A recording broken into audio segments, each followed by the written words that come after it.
Hello, everyone, and welcome to today's webinar with AMSYS and SiliconExpert titled How Honeywell Manages the Supply Chain Across 40 Factories, brought to you by AMSYS and SiliconExpert.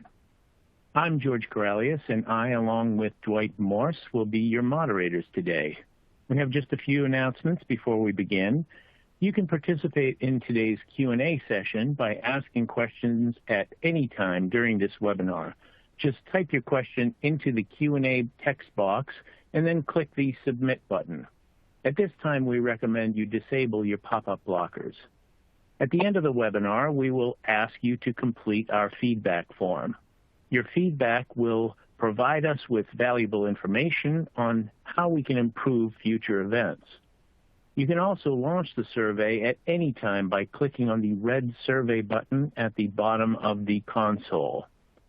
If you are experiencing any technical problems, please type your issue into the Q&A text area, and we will be glad to offer one-on-one assistance. Today's session is a continuation of our webinar series with AMSYS, demonstrating the advantages of using AMSYS and SiliconExpert to mitigate your obsolescence risk.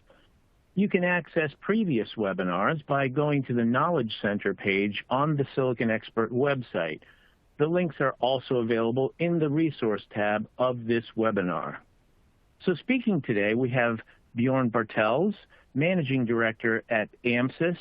Bjoern has worked in the field of consultancy by supporting his global customers with obsolescence management, core competencies, and tactics for many years. And Oliver Hoffmann, EMEA Director at SiliconExpert. Oliver's passion is sharing knowledge and insights into solving problems by applying data-driven decision-making. Bjoern and Oliver have worked together for many years, bound by their desire to mitigate obsolescence risk for companies all over the world. And joining Bjoern and Oliver today is Volker Ebert, Manager of R&D Component and Value Engineering at Honeywell. Hi. Volker manages the data mining group for Honeywell, located in Germany. He is a professional engineer in telecommunications, electronics, with a master's degree in telecommunications electrical engineering. So now let's get on with our webinar. I'll hand it over to Oliver to begin.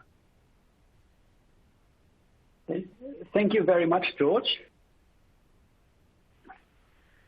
Let me push the next slide to the audience.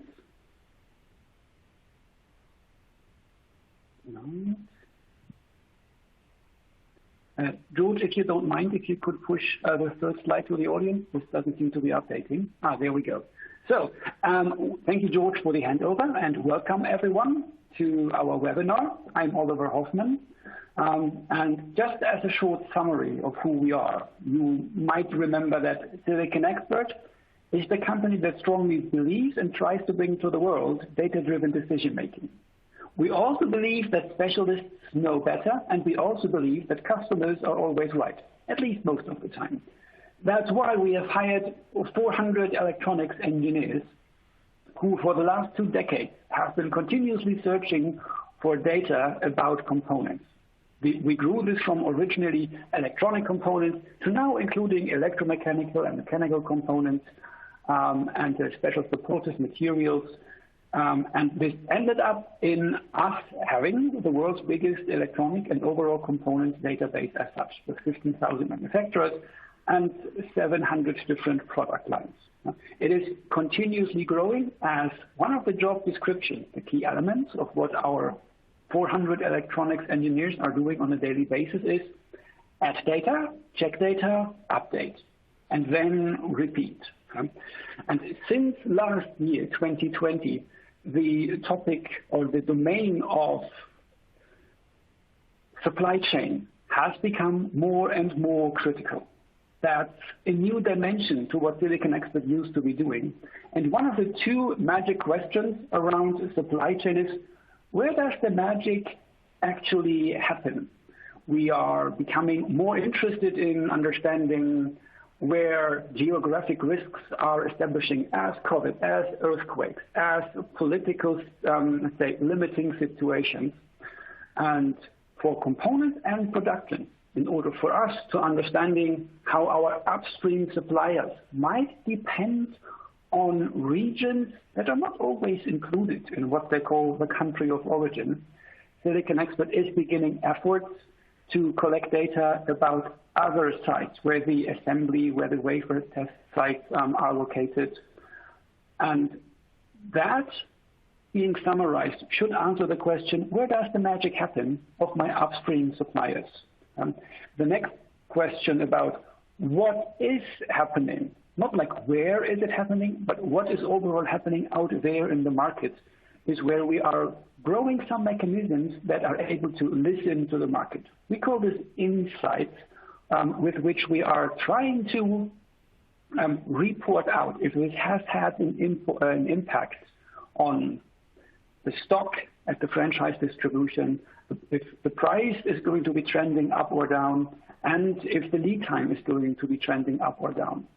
Besides the question, what is status quo, we also intend to predict, and that is our current state of mind, where we are continuously investing in last year and in this year to be able to provide even more in-depth insights. But for this webinar, it is also going to be about how are such processes being aligned and what is best experience in companies that make data-driven decisions on more than 40 different locations. That's why I'm excited to hear what Bjoern and also Volker are going to teach us in the next half an hour.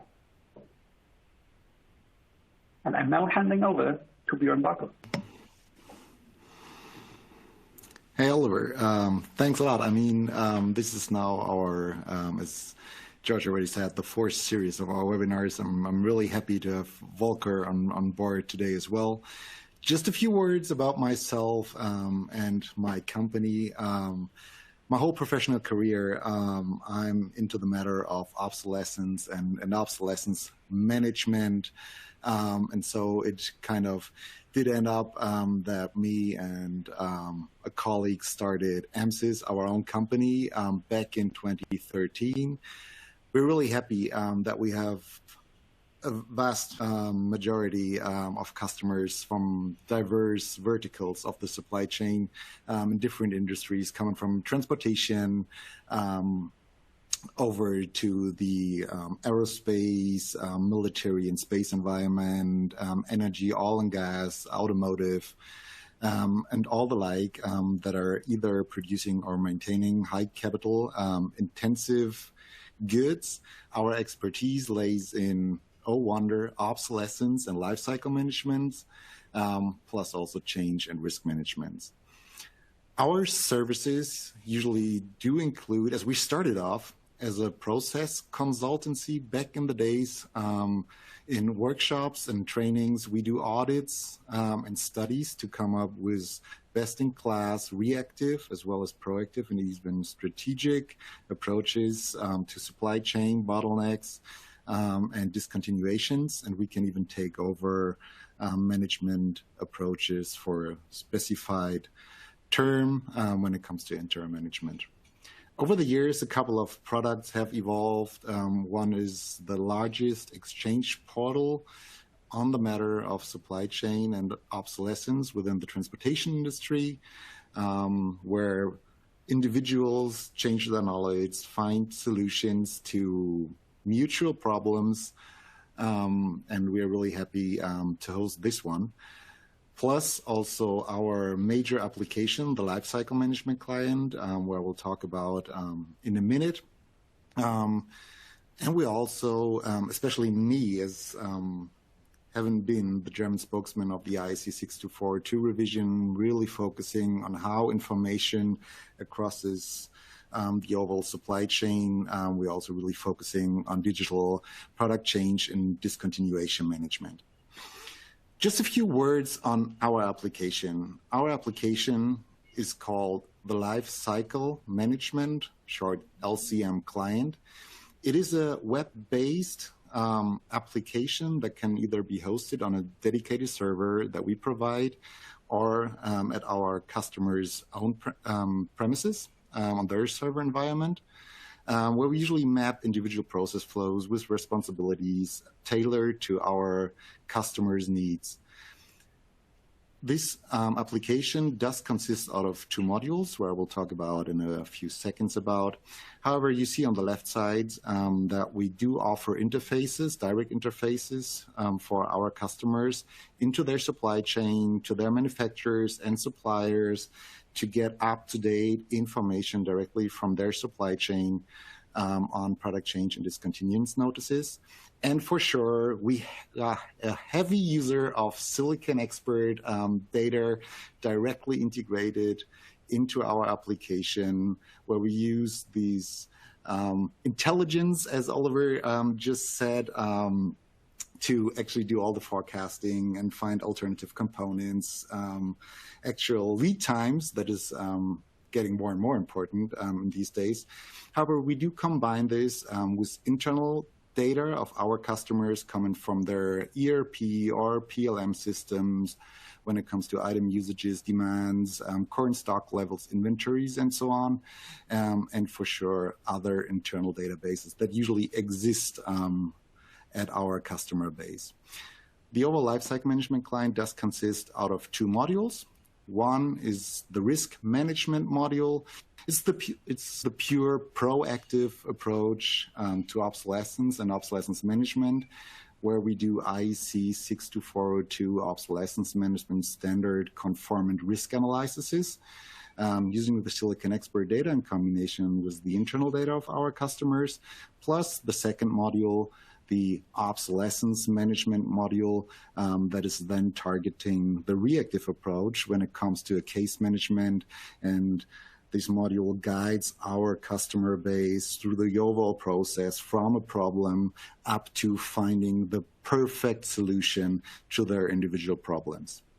However, coming back to the title, how does Honeywell manage all this over the overall supply chain and 40 factories? I'm handing over to Volker, and I'm happy to getting your inputs on that one. Thank you, Bjoern. So good morning, good afternoon, everybody. Hope you can hear me well. So before I start, let me explain you where we are coming from. So our company's board, or my company's board, is Component and Value Engineering. That means we are trying to optimize cost. So what you can see on the slide here on the left top is what sourcing can do for us, negotiate prices inside what engineering has given them as approved manufacturer part lists, right? Likewise, on the lower left, the production can optimize their production lines. Here is a synonym for spaghetti chart, but that's it. It's all inside the blueprints that engineering gave to sourcing and to production. On top and beyond that is something we called component engineering. Maybe you're familiar with that term. Maybe you use it under a different term in your company. So component engineering is to approve a second source under the same company part number, which was not yet approved so far, of course, for a better price. And in order to be successful with that, goes without saying that you need to very clearly know what parts you have, what parts are your high runners, and what parts you have approved, and what are maybe the option on second sources. You see, I'm coming very close to the services of SiliconExpert, which we do extensively or really intensively use. To finish the picture complete, you see on the right bottom what we call value engineering. Value engineering, we define it as a redesign for cost. You see here 2 stupid little printed circuit boards. They don't look very, very nice, but I don't know if my live picture comes nicely. So here are they. And, you know, we changed it entirely. Of course, it's a bit confidential what we saved, but let's say you can save or you can buy a house for the difference in price for the additional margin in Munich every single year. Now you know how valuable that is. The good news is for value engineering, goes without saying that quality is the same level or even better. And the best of all, value engineering projects are if it is invisible for the customer. So this little printed wiring assembly is inside that device here. Maybe you have one at home, and the customer did not see any difference. So that's what we call value engineering. As said, to be able, an enabler for all of that is having the right data. As Oliver rightly said, data-driven decisions. You shouldn't work on a $1,000 per year component if you have a $100,000 opportunity instead, right? So next slide. SiliconExpert is really a fundament and a cornerstone for us. So maybe some of you are using SiliconExpert already. I mean, the guys from SiliconExpert explained it much better to all of you than I ever can. So if somebody asks me, I say, hey, do you know SiliconExpert? They say, no, not quite. And my answer is always in short form. It's the Google for electronic components. So if you are using it today, you might be using it as a web front end. So you type in a manufacturer part number like this one, and you're getting all the information for this single part number. So that is nice. But what we are doing, let's call it the Champions League, is to do the same machine to machine, fully automated. That means we are querying not only one part at a time by a human being, we are querying 10,000s of parts, machine to machine. So we pull all the wisdom from SiliconExpert into our giant SQL database. So you might or might not know that you can pull the lifetime, super important. You can pull the country of origin, when did it come into market, how long do you think, or does SiliconExpert think this component will be still live? Or maybe we know already about the last time buy, or in worst case, you might hear from SiliconExpert, hey, the last time buy is over. So you're living out of the last win, time to action. So that's all the stuff we're getting here. I could talk hours for it, what we're pulling. Maybe one thing, you all might be affected by the ROHS III initiative. So you have to know if your components that you have on your approved manufacturer part list are ROHS III compliant or not. So that's the stuff we're putting. If we're going to the next slide, you see our little, I call it the data mining universe.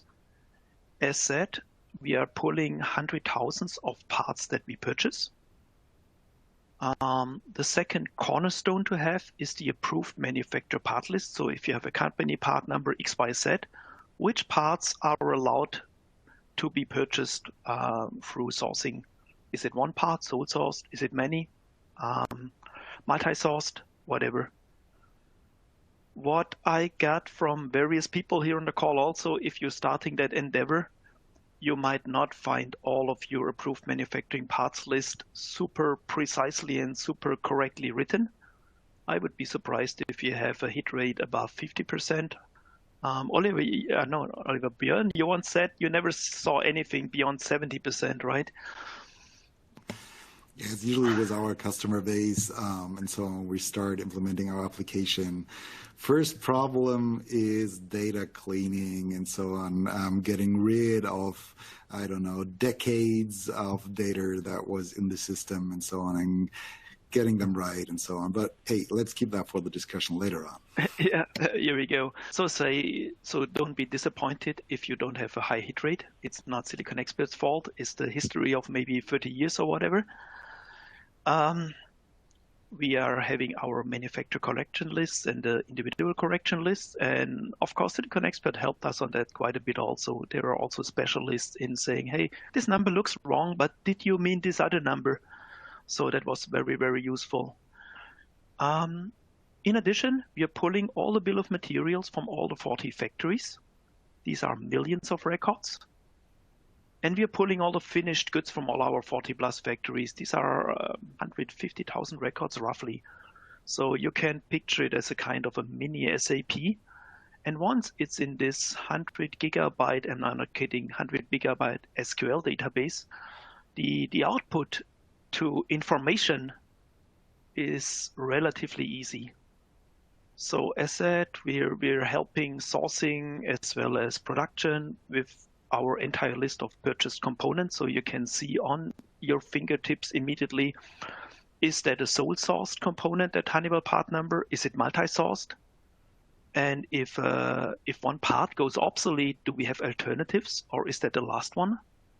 Is it running in high runners? How many finished goods are affected if that goes out of order? And the funny thing was, we did that only for cost engineering, component and value engineering, as said. But we found a lot of people saying, hey, wait a minute, that is useful for us as well. So the compliance team came and said, hey, can you give us the ROHS and REACH information? Which parts did we not work on yet? Which parts we are on a last time buy already, so the time is ticking? Or even worse, which parts are beyond the last time buy already, so it's really time to take action. Otherwise, we'd be very surprised to have a hard, unforeseen production stop. So I know, Björn, I like your statement saying an obsolescence is like an asteroid that is going towards planet Earth, right? You said something like that.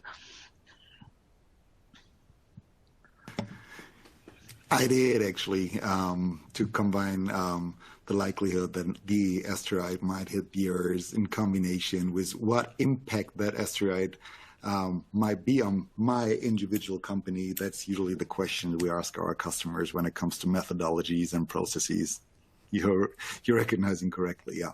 Yeah, and say, I think the worst case is that you don't even know that it's coming. I mean, either you can take actions, or in case of the asteroid, if you can't take anything, you're at least having a nice party the last days, right? So I could talk a couple of hours on it, so I'll stop in 2 minutes and have only one slide for you. That is one out of the many outcomes that we did once we had the data in our database. This is, and you all might be able to sing a song about part shortages these times. I don't need to tell you. I mean, when I heard that Volkswagen cannot produce 700,000 cars this year, you know how critical the situation is. Well, you know it as good as me, maybe even better. So what we did out of all the data that we collected and combined is, hey, we're running short out of a part. It's a bit small, so, but anyhow, let me explain it. So here is a part number, a company part number, where a factory is running short. And we said, how can we help the community to not let the production stop? And the first, most easy action was to say, is that customer or company part number used in another factory under the same part number? So that's the easiest case. And we saw these cases. One factory is running short, production stopping. Another factory might have had a quarter of a year on stock. Easiest case. Beyond that, and that would be a happy case if you had it, is the next level. So our company is so big that the same manufacturer part number is being linked to different Honeywell part numbers in some cases. I know that happens only to us, and you're much more professional than we are, and that doesn't happen to you. Or maybe it happens to you as well. So we are searching backwards from the manufacturer part numbers back to the Honeywell part numbers, saying, are there more Honeywell part numbers that share the same manufacturer part numbers, so that we can ask other factories and say, hey, you have the same part, we need some, but you're running it under a different part number.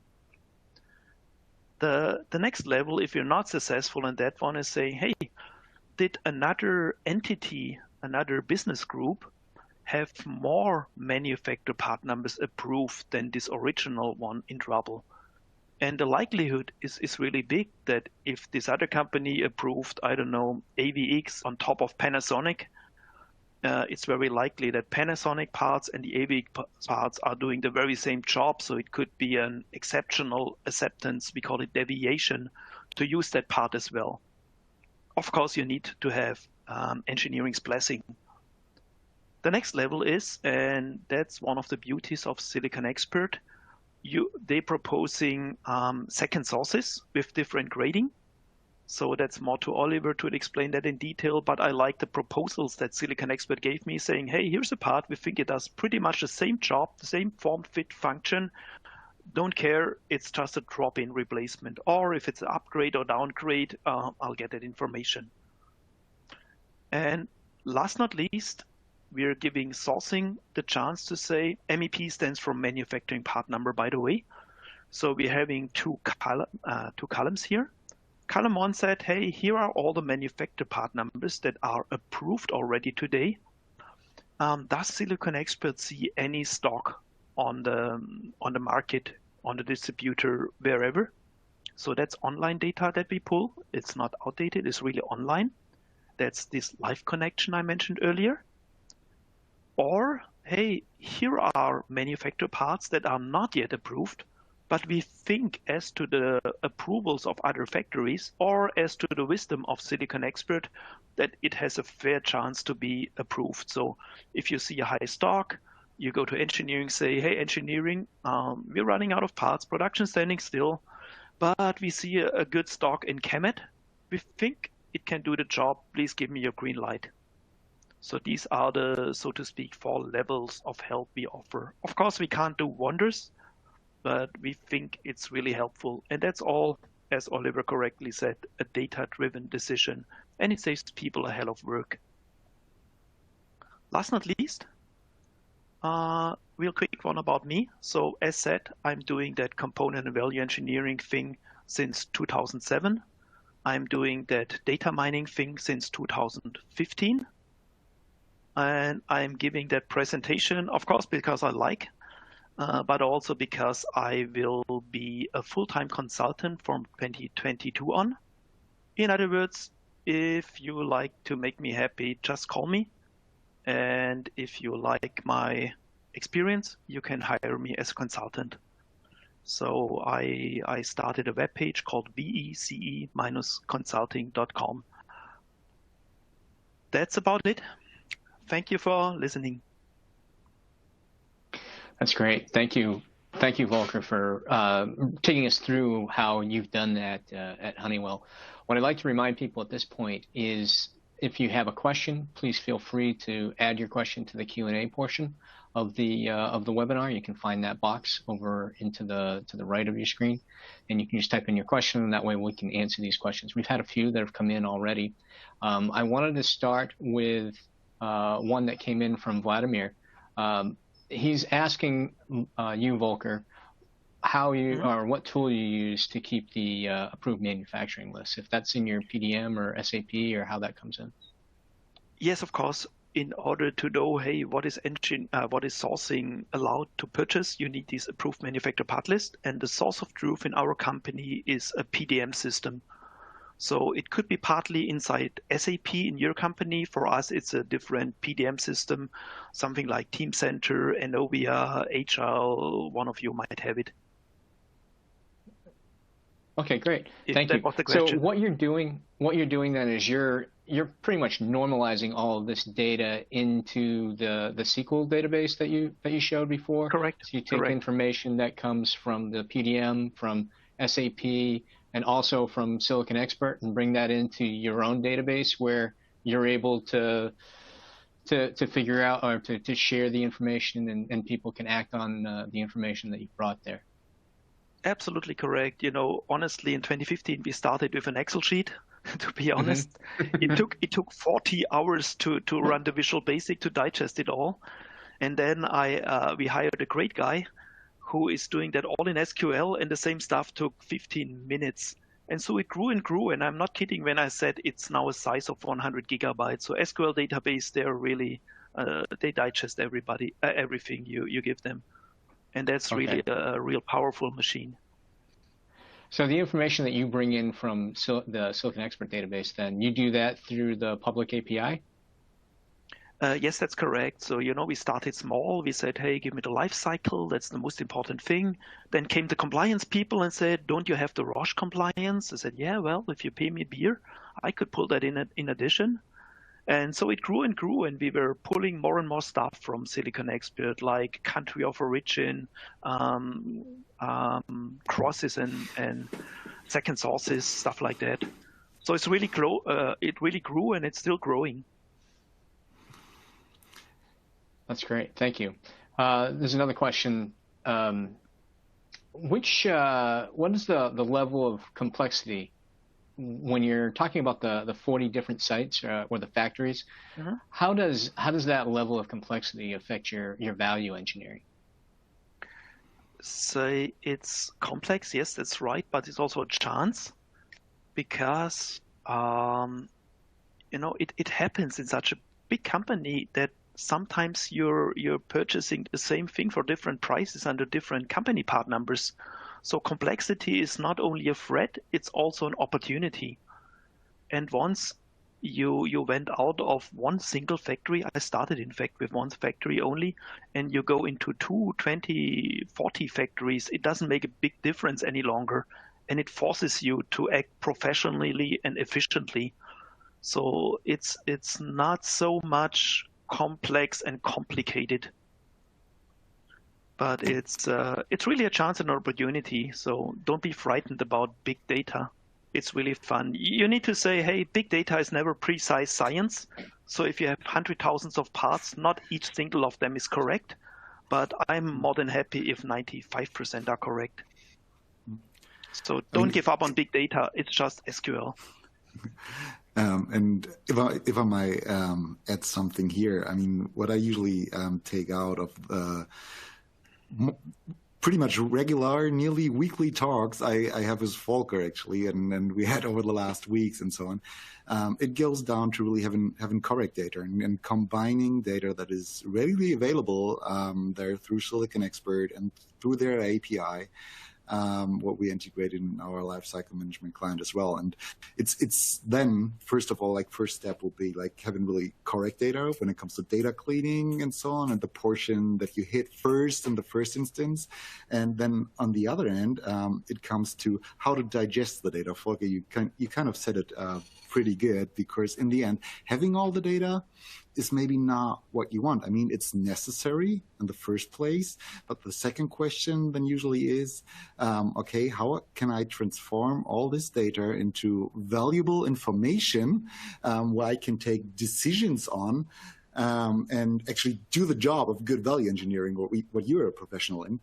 And I'm really thankful, and you talked about this 4-step approach that you're taking on finding alternatives, possibly replacements, even internally in the company you're working for.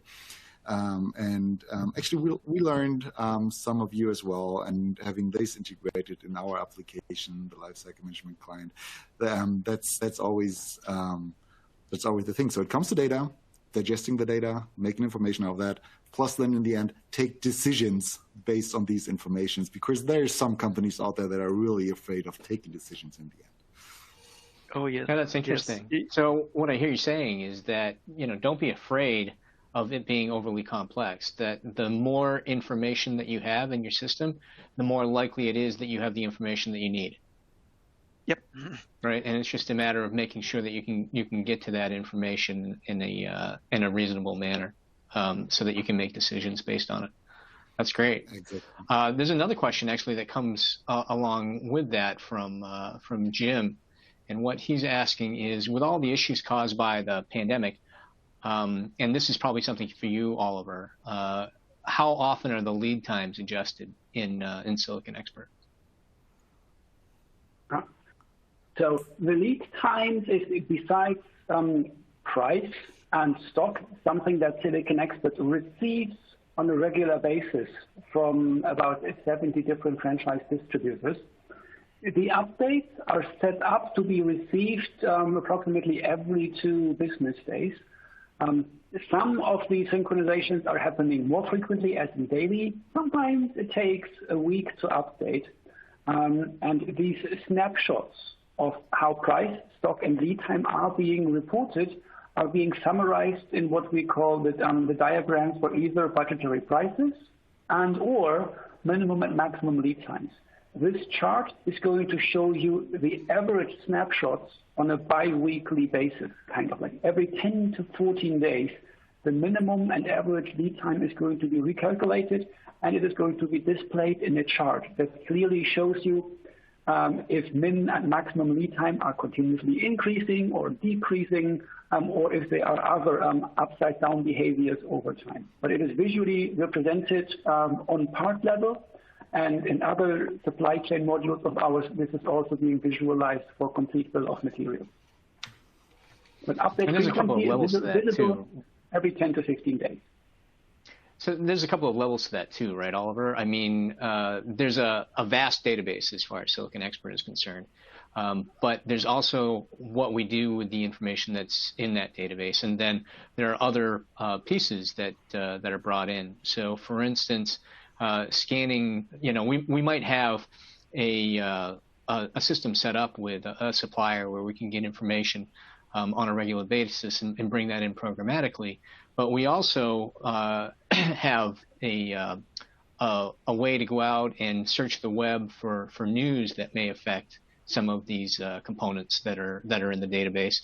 And then on top of that, some machine learning that figures out, based on what has happened in the past, it predicts what might be happening in the future with all the information that's coming in. And so, as Oliver is saying that it's updated on a regular basis, it's also we're also using statistical models to enhance the veracity of the information that is coming out. Is that correct? Yes, that's correct. Well, and let's say another aspect to this answer as well is the majority of SiliconExpert users are looking through what we call part search or BOM manager, trying to get an accurate overview of aggregated data. But there are other people, let's say the Volker Ebert of this world, that might want to know in the deepest level of detail as possible to grow their own mechanisms, to grow their own algorithms, the business intelligence people of this world. There are ways to visualize SiliconExpert directly within business intelligence, let's say access, as a separate product of SiliconExpert, where this drill down function or drill through function is actually implemented. And when you can really see which distributor for which price break has reported which price on which date and so on, that is possible. But the typical purpose of SiliconExpert is, I want to know now in which shape a specific component is lead time-wise. And let me know what has been happening in the past and make me understand this within 5 seconds. That's what we try to do with our mainstream products. Right. Hey, Oliver, Volker, actually, I do have a question for you because there's something that we observed on the market. I mean, all of us three, we are coming originally from obsolescence and obsolescence management, but that might not be the biggest problem these days because we're talking about shortage and allocation and all this stuff. Yes. What we have seen on the market and for companies that are using our application with SiliconExpert data, combining it with internal data, similar stuff was what Volker, you are doing. That's basically companies that already did understand years and years ago how proper risk management goes along to really mitigate the risk of the asteroid hitting Mother Earth, getting all the SiliconExpert data. And in the past, when it comes to obsolescence, the end of production forecast, the year's turn of lives, combining it with internal data, asking the question, hey, is this a item having a high impact on me and so on. So now taking the same discipline to the current market, I mean, these days, especially today, everyone is concerned with shortage and allocation, but have you seen companies that were better off during the first months and maybe even during the first year of the pandemic and predominantly the shortage, that did understand how proper risk management and methodology works in the past? How is your gut feeling here? I think so. As you said, it's good to be prepared. It's good to know the future a little. And of course you can stock a little if you know it's getting hard. But let me add one more thing. One is to know that we have an upcoming obsolescence, but obsolescence, well, you talked about shortage, but it's very, very similar. So, it's for me, very often problems are like a hot potato. A lot of people just trying to get rid of that hot potato, right? So one is to know the problem, but the second thing is to have a rock solid workflow in place where you make sure that action is going to be taken. And I think that's nothing we did ourselves. I think that's more on your side, Bjoern, that your system really makes sure that action is going to be taken. So information is one thing, but if nobody takes action, then it's a lost battle. So that's where we rely on AMSYS. Especially if you want to take action proactively before an actual problem occurs and stuff. I'm just asking simple questions like who's responsible and so on within my company. And I mean, it must be really hard to have a proper answer to that question if you're managing 40 factories and such. Mm-hmm. Yeah, having that plan is the most important thing. I had a very wise woman once told me that if I fail to plan, I plan to fail. Right. And what that is in this case is that when something like what happened in the last year happens, it takes me less time to pivot because I've already thought about like, okay, if a shock occurs, how do I react? And I've got that proactive plan. And so I'm not staring like a deer in the headlights or a kangaroo, depending on where you are in the world. But I'm prepared. I know what I'm going to do next in case this happens, right? Yeah, being proactive is like signing an insurance contract, kind of, that it doesn't hurt you so much if a problem might possibly occur in the future. Yeah, you would always wish to that you would have that insurance if a problem occurs to really not just looking at the taillights or headlights, not taillights, actually. And fun fact, how often have I heard, hey, can you not do another last time buy? I said, hey, which part of the word last didn't you understand last time? I love that. I've seen that so often as well. And it gets more expensive every time. We've got another question that comes in from Carlos, and this is for you, Volker. Can you give an idea of how many resources it took to make the machine-to-machine integration between SiliconExpert and your SQL database? So yes, of course, it does not go for free. But if you have a real good man like I have, then one full-time equivalent who does nothing else than that is in my area or my order of magnitude sufficient. And we're dealing with 130,000 components and 40 factories, as you know. So at least one full-time equivalent, the more the better. Okay. And then once you get the information into your SQL database, how do you then share the insights that you can gain from that with your engineers and your developers?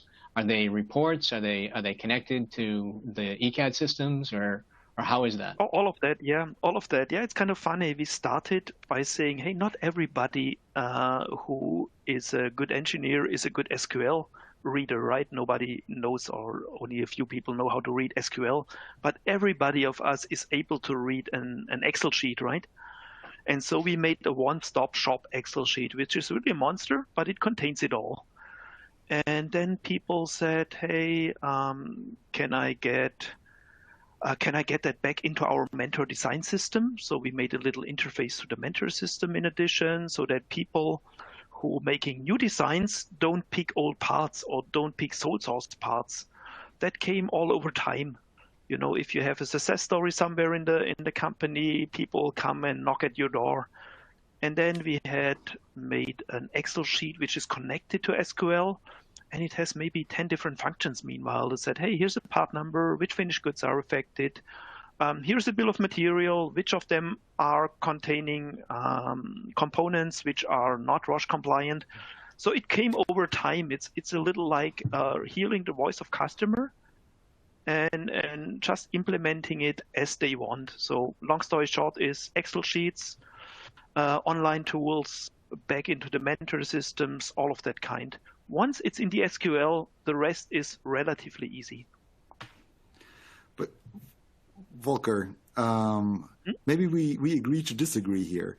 I hope you don't want to say that Excel spreadsheets are a good way to manage internal company procedures, because I have seen companies who try to only manage with Excel spreadsheets that are obviously limited to 2 dimensions, and X and Y axis and so on. And maybe good Excel cracks will tell me, hey, with certain macros, I will build you a second or third, fourth, and fifth dimension with internal hyperlinks and stuff. But I've seen so many companies that try to manage obsolescence allocation processes, combining internal and external data with Excel spreadsheets. So I hope you don't want to say that Excel is the tool of choice. I'm fully with you.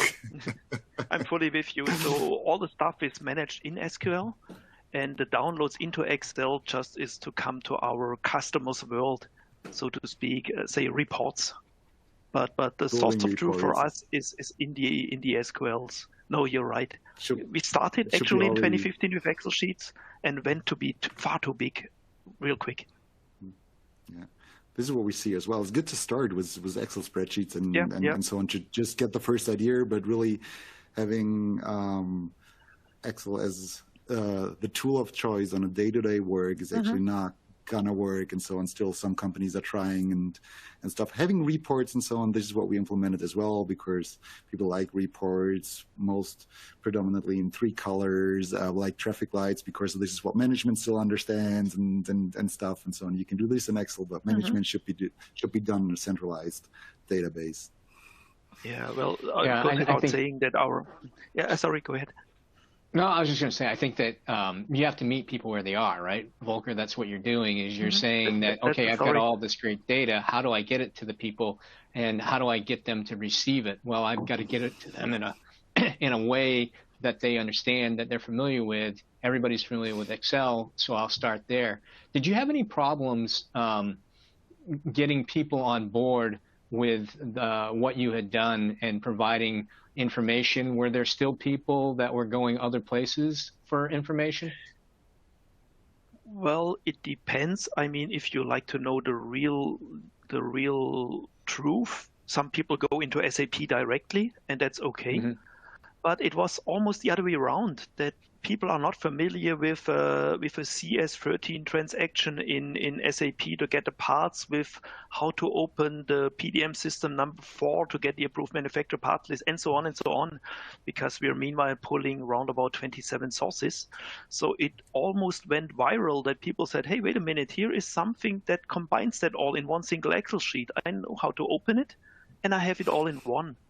So it was, people came to me and said, can I use it too? Can I have that in addition?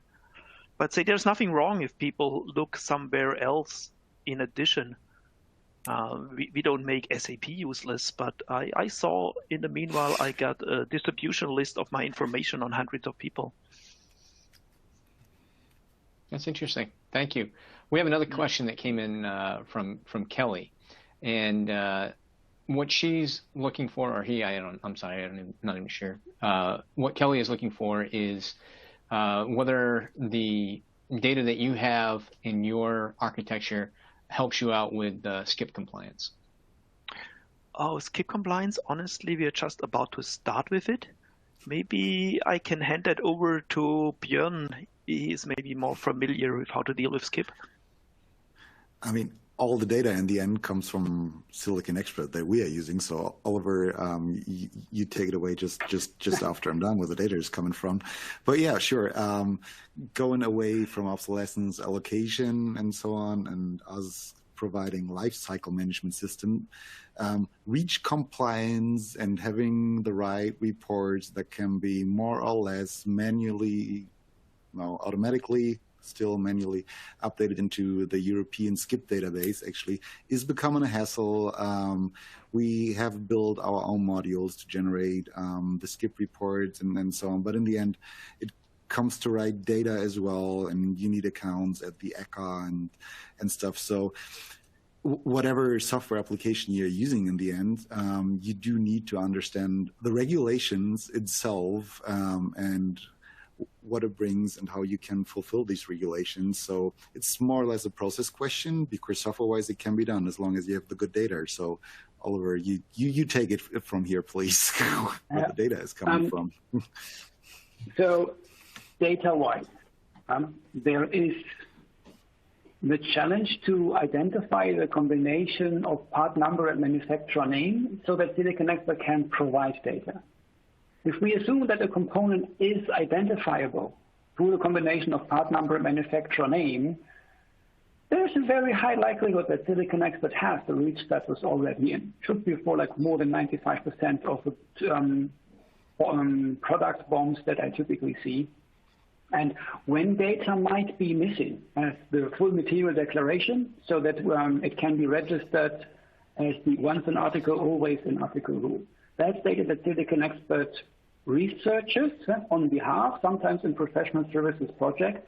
And we also conduct professional services projects to collect all this data and register on behalf of our customers as an identity of ours called a foreign user in the European Chemicals Agency. So there have already been a couple of these projects, but they are not happening as out-of-the-box, ready-to-run functionality of the SiliconExpert software suite that you could use as software as a service. So those projects are done specifically for the master part lists of our customers. And the ingredient or the capability of ours that we are contributing is we know how to ask questions to many, many manufacturers and how to capture their answers. And we just added the capability to forward the data in the right format to the European Union, receive the skip number in response, and this registration then is going to be forwarded to our customers. So that service exists. It's not yet fully automated, as a lot of SiliconExpert magic has to happen in the background. And instead of keeping it in the background, we are doing it visibly in the foreground, and everyone is going to receive a clear Excel sheet or a handover of all the newly registered numbers, the valid skip numbers from the ECHA. Thank you, Oliver. I think this dovetails nicely into this next question that's come in, and I think it starts with you, Volker. They're asking how often have you encountered components that weren't listed in the SiliconExpert, and how are you dealing with such components? So I'd like to know how you're dealing with those components, and then Oliver, I'd like you to chime in on how other companies are dealing with the same idea of a component not being listed and how they can rectify that. Okay, so stop me answering after 2 hours on that. So let me try to give a fast answer. Of course, if you're starting that endeavor, you might be disappointed because a lot of parts SiliconExpert either says, hey, I don't know what you're talking about, or SiliconExpert says, well, that's not quite right, but I have an idea what you might mean. We were super successful in first cleaning the manufacturer's name. You know, a human being might know that NEC goes to Renesas and AVX Corp and AVX Corp dot is the same company. So that was relatively easy to do. Second one is to take out the, so to speak, misused manufacturer part number fields. If people are adding comments behind the part number, that was also easy. The third cornerstone was to ask SiliconExpert for professional service to clean it for us. Of course, we had to go over and say, yep, thank you, SiliconExpert, that was right. And the last cornerstone was to say, hey, here we're having a connector, but this was customized with a special print on it. So we clearly distinguish between the standard part number of that connector and the customized part number. Of course, SiliconExpert cannot know about a customized part number, but we can query the standard part number. And this all gave us an uplift from roundabout in the area of from 10% to 85%. But that doesn't come for free. Of course, it takes a bit of work. But if you take the work seriously, you can really see a real good uplift. And Oliver, how are other people doing that? Are we helping other companies to shorten the list of unknown parts? I don't have that much to add to what Volker has just said. Okay. So Volker is solving this problem by doing his own numbers and data balancing magic when he has received this data in a machine-readable format. And within the normal usage of SiliconExpert, by accessing our tools through the browser, yes, if you are asking or if you're querying specific components, you might see a search result. And The more precise you are asking with the combination of part number and manufacturer name, the more accurate your results are going to be. It includes autocorrection of seeing part numbers that seem similar from other manufacturers in case there is an ambiguity or an incompleteness or a misspelling, or the manufacturer name might just be a little deprecated because it was a few mergers and acquisitions ago. So the autocorrection and the ability to find similarly looking part numbers in case you need to replace crosses is also built in. And there are a couple of nice dialogues, both in the part search as well in the BOM manager tools of ours, that help you clarify those. When things are really not in SiliconExpert, where we can't even find with all our effort similarly looking part numbers, then our users are welcome to submit support tickets at not thousands a week, but let's say 10 or 20, that's normal and more than welcome. We have our customer support team waiting for that. When it goes to the hundreds or thousands of parts that are either custom parts to be added to visibility of just one company only, or even thousands of parts from exotic manufacturers, that is typically being done through a professional services project, as Volker has just explained. Okay, thank you. I mean, I think we have time probably for... I'm sorry, go ahead, Bjoern. I don't want to cut you off. I just wanted to add was that really having great experience with all the SiliconExpert engineers and so on. And I mean, once it comes to commercial off-the-shelf components that are readily available from the market, whatever type of component it is, actually, working together with great data guys, sourcing the data and so on, to reduce my workload in the end, because all the updated data just flows in via an API. This is what we experienced. I mean, there will always be what Volker said as well, some special to type components that are just built for an individual company and so on. But just imagine reducing the overall workload down to 10% for items that I still need to manage manually in the end is still giving me a great deal in the end. But it needs a pre-invest. What is sometimes hard to explain upper management, and I hope that will get better on the market, that this pre-invest really pays off in the end throughout an overall life cycle of my own products then.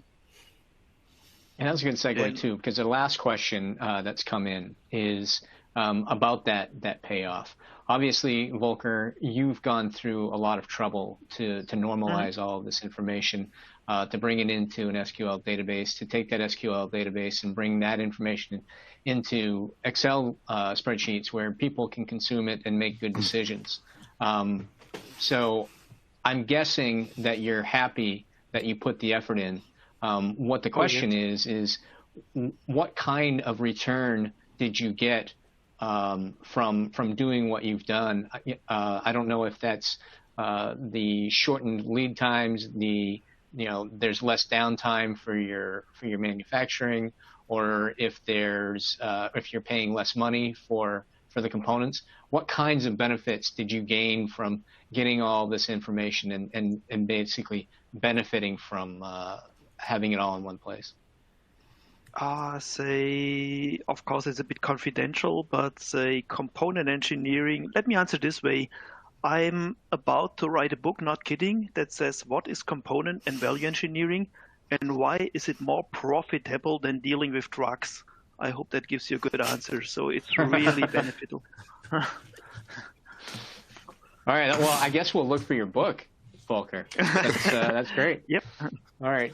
I want to give Oliver and Bjoern one last chance to say something before I hand it back over to George.